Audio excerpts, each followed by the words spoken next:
Fala rapaziada, Frank Viana, o último cigano da Irlanda. Pera aí, não era o último mendigo? É, mas eu tô parecendo um cigano hoje. Tô parecendo o Johnny Depp nessa porra. Então é isso. Frank Viana, o último cigano da Irlanda, diretamente de um quarto muito vagabundo aqui em Dublin. E rapaziada, hoje nós vamos falar sobre o quê? Vamos falar sobre isso aqui que eu seguro em minha mão agora, que eu não posso mencionar o nome no YouTube, senão ele cai, senão o politicamente correto me derruba. E eu estou falando de tabaco. Rapaziada, para quem me conhece faz tempo, inclusive já viu meus vídeos no Instagram, no TikTok, há muito tempo mesmo, sabe que eu sempre fui um defensor do uso do tabaco. E o que é muito inconvencional, eu tenho vídeo nesse canal também defendendo o álcool, mas eu defendo o tabaco por questões de saúde. E basicamente eu comecei a fumar quando eu tinha 19 anos.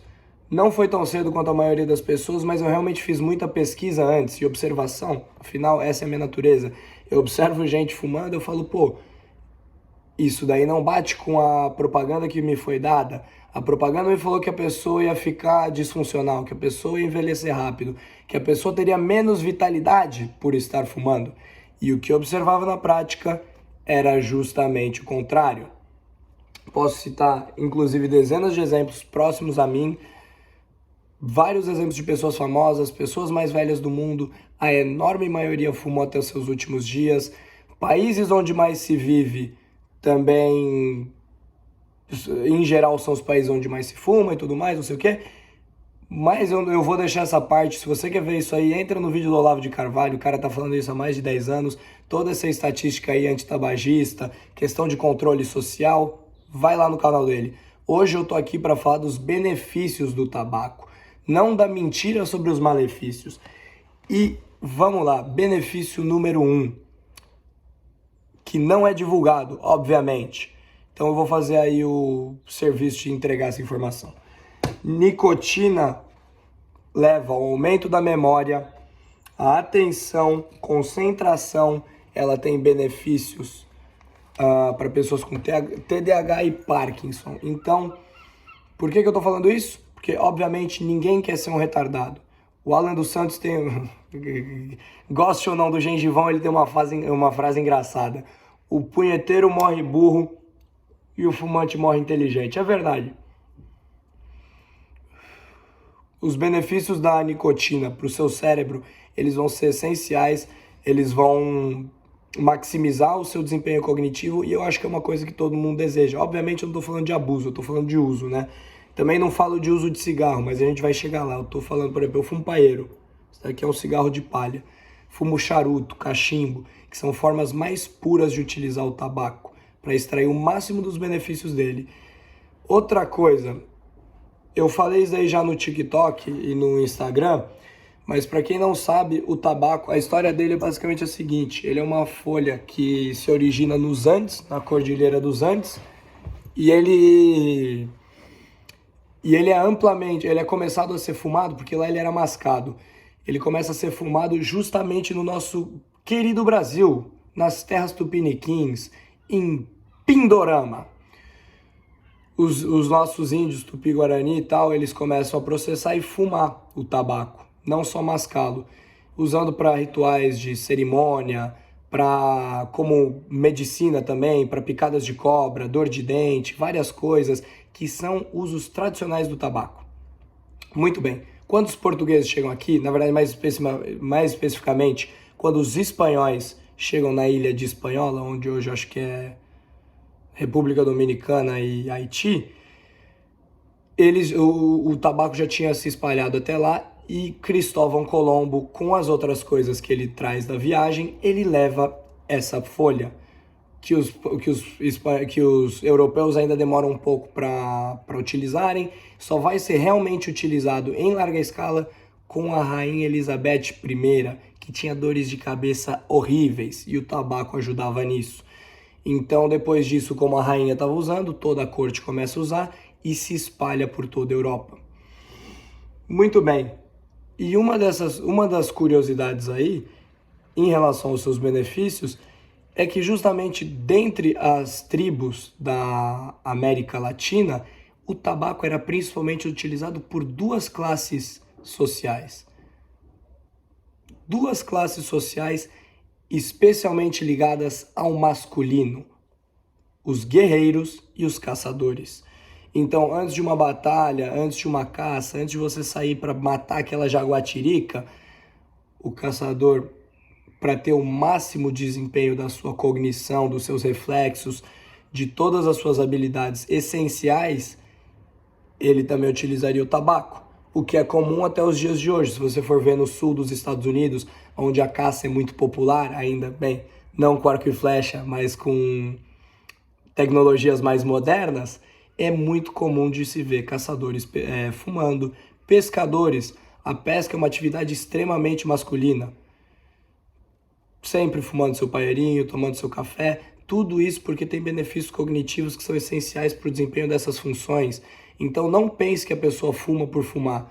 Não é como se eu acendesse isso daqui só porque é gostosinho. De fato existem benefícios relacionados a essa planta, a essa atividade. Nada existe sem razão.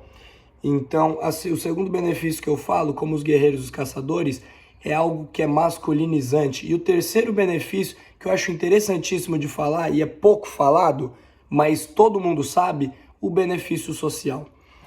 Tanto para a esfera do networking, você fumar é bacana, porque cá entre nós, na minha opinião, e acredito que inclusive na de muitos não fumantes, a área mais legal de um bar é sempre a área de fumante, uma balada assim, o único lugar que você vai conseguir conversar, trocar ideia, realmente às vezes fazer até um networking útil para a sua vida, é na área de fumante. Então, quando você fuma, você desbloqueia várias esferas e o acesso a pessoas que você não desbloquearia antes. Até voltando para o segundo benefício, pessoas, por exemplo, eu conheci gerentes de banco, donos de empresa, muita gente que eu talvez não conheceria simplesmente fumando um cigarrinho. Pô, ali do lado do banco, ali atrás do restaurante, você vai conhecendo um, fazendo amizade com outro, e isso é uma coisa que, pô, você nem pensa e você tá ali fazendo. É um benefício do uso social do tabaco também. Isso é interessante. E aí vamos para as objeções, porque muita gente vai falar, Frank, você falou até aqui, pá, não sei o quê, mas pô, o cigarro mata, mano, a OMS falou que o cigarro mata, a OMS falou que a carne vermelha mata também. A OMS não é palavra final de porra nenhuma. A ciência, o que é a ciência? A ciência é um método, a ciência não diz X ou Y. A ciência é um método utilizado para chegar nas respostas. Então vamos lá. O primeiro problema com a galera que fala que o cigarro dá câncer, por exemplo. Beleza, o cigarro dá câncer? Sim, talvez. Mas isso não quer dizer que o tabaco dá câncer. Então a guerra é linguística, você tem que prestar muita atenção no que você está falando. O cigarro dá câncer porque o papel dele é embranquecido com cloro, tem pólvora, no filtro dele tem microplásticos que vão ser extremamente estrogênicos e xenoestrogênicos para o seu corpo. Não é uma coisa boa, óbvio. Tem até tinta, tem todo tipo, o tabaco é da pior qualidade, tudo vai te levar para o câncer, menos o tabaco. A mesma coisa, o hambúrguer dá câncer, beleza. O pão é cheio de ingredientes artificiais, tem óleo de canola, tem ácido linoleico em excesso, tem preservativos, a salada não é de verdade, o queijo não é queijo, ele é uma mistura de óleo vegetal com leite. Então a única coisa ruim, boa no hambúrguer é a carne. A mesma coisa com o tabaco, você pega um pacote, junta um monte de coisa ruim e põe a culpa em um ingrediente que não é problemático. Agora, mas o meu avô morreu e falaram que era tabagismo. Seu avô morreu com quantos anos? Pô, o cara morreu com 80, 90, tava na hora de morrer, mas beleza. O outro problema que a gente tem com isso, estatística. Maquiagem de dado é a coisa mais fácil do mundo. Durante a... Bem, vocês estão ligados àquela doença que teve aí entre 2020 e alguns anos, que eu não posso falar o nome aqui. Muita gente foi acreditada a morte como aquela doença, mesmo sendo morta de outras razões. Onde isso começou? Com o tabaco, ou seja, existe diretriz da OMS desde muitos e muitos anos atrás, se eu não me engano, nos anos 90, 80, qualquer pessoa tabagista, ou seja, fumante, que morra devido a uma complicação pulmonar ou qualquer coisa que seja, é obrigatório que a morte seja acreditada ao cigarro. E o que isso leva? A uma falsa relação de causa e efeito. A pessoa morre e é tabagista. Não quer dizer que ela morreu por causa do tabaco. Mas na estatística isso conta para esse ponto. E isso obviamente vai criar uma distorção nos dados. Então não acreditem em tudo que falam para vocês. Eu não acredito nisso. Eu falei alguns dos benefícios que eu sei, inclusive aumento da hemoglobina, aumento da testosterona, o tabaco é inibitor de aromatase, que é um conversor de testosterona e estrogênio. Portanto, eu não acredito na maioria das coisas que me falam, eu vejo o que eu observo e eu recomendo que vocês façam mesmo.